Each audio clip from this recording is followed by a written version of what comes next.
Bismillahirrahmanirrahim. Assalamualaikum warahmatullahi wabarakatuh. Perkenalkan, nama saya Audia Warahma dengan NIM 240407551 kelas C24C. Video ini dibuat untuk memenuhi salah satu tugas dengan mata kuliah perkembangan peserta didik dengan dosen pengampu Pak Usman SPD MPD PhD. Yang pertama yaitu pengantar perkembangan dan pertumbuhan peserta didik. Perkembangan adalah proses yang terjadi secara terus-menerus dan bersifat tetap dari fungsi-fungsi jasmaniah dan rohaniah yang dimiliki individu menuju tahap-tahap kematangan, memulai perubahan, pemasakan, dan belajar. Pertumbuhan merujuk perubahan-perubahan yang bersifat kuantitatif, yaitu peningkatan dalam ukuran dan struktur. Seperti pertumbuhan badan, kaki, kepala, dan sebagainya. Di dalam seluruh jangka kehidupan manusia, semenjak dalam kandungan sampai meninggal, di dalamnya terjadi perubahan-perubahan baik fisik maupun psikis. Perubahan-perubahan tersebut terjadi karena pertumbuhan dan perkembangan dalam dirinya. Pertumbuhan dan perkembangan merupakan dua istilah yang senantiasa digunakan secara bergantian. Keduanya tidak bisa dipisahkan, akan tetapi saling bergantung satu dengan lainnya. Yang kedua yaitu teori-teori perkembangan peserta didik. Teori perkembangan adalah teori yang memfokuskan kepada perubahan-perubahan dan perkembangan struktur jasmani atau biologis, perilaku, dan fungsi mental manusia dalam berbagai tahap kehidupannya. Mulai dari konsepsi hingga menjelang kematian. Teori perkembangan sangat mempengaruhi perkembangan diri seorang individu. Kalau baik perkembangan, baiklah individu tersebut.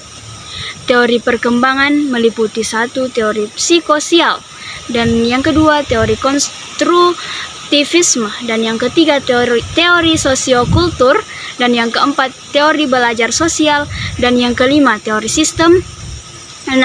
Teori psikoanalitis, dan yang ketujuh teori perilaku. Perkembangan kognitif pada anak usia sekolah dasar. Perkembangan kognitif adalah salah satu aspek perkembangan manusia yang berkaitan dengan pengertian atau pengetahuan yang semua proses psikologis yang berkaitan dengan bagaimana individu mempelajari dan memikirkan lingkungannya. Dan dalam Dictionary of Psychology karya Draver dijelaskan bahwa kognisi adalah istilah umum yang mencakup segenap model pemahaman, yakni persepsi, imajinasi, penangkapan makna, penilaian, dan penalaran. Perkembangan kognitif dapat dipahami sebagai proses yang terjadi secara internal pada pusat susunan saraf ketika manusia tengah berpikir.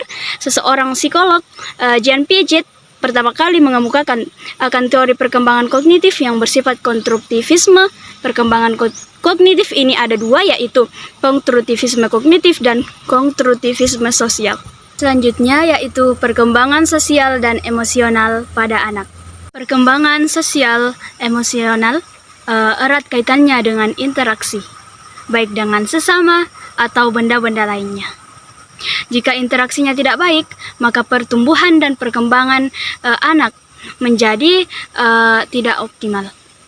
Perkembangan sosial emosional anak usia dini ditunjukkan oleh kemampuan beradaptasi atau bersosialisasi dan mengendalikan emosi. Anak yang dapat mengetahui namun belum mengontrol emosi cenderung masih sering menangis dan lain sebagainya.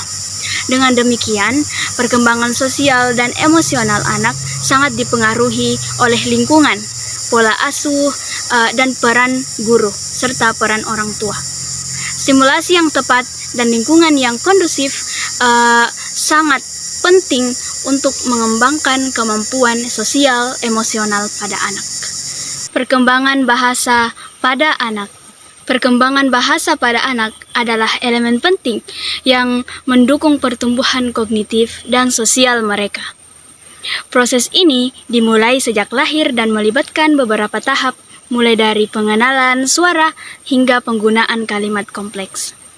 Faktor-faktor seperti intelijensi, jenis kelamin, pola asuh, media pembelajaran, dan lingkungan berperan signifikan dalam perkembangan bahasa. Pemahaman yang mendalam mengenai tahap dan aspek perkembangan bahasa memungkinkan orang tua dan pendidik untuk memberikan dukungan yang tepat. Ini dapat membantu mencegah keterlambatan bahasa dan memastikan anak dapat berkomunikasi secara efektif. Oleh karena itu, penelitian dalam bidang ini sangat penting untuk meningkatkan kualitas dan pendidikan kesejahteraan anak secara keseluruhan. Kemudian, perkembangan moral dan etika pada anak. Perkembangan moral dan etika pada anak adalah proses penting yang membentuk karakter dan perilaku mereka di masa depan. Melalui berbagai tahapan, anak belajar membedakan antara baik dan yang buruk, memahami norma sosial, serta mengintegralisasi nilai-nilai yang menjadi pedoman dalam kehidupan sehari-hari. Faktor-faktor seperti lingkungan keluarga, pendidikan, teman sebaya, dan budaya sangat berpengaruh dalam proses ini. Penerapan nilai-nilai moral dan etika dapat dilakukan melalui contoh, diskusi, aktivitas praktis, dan pengalaman sosial.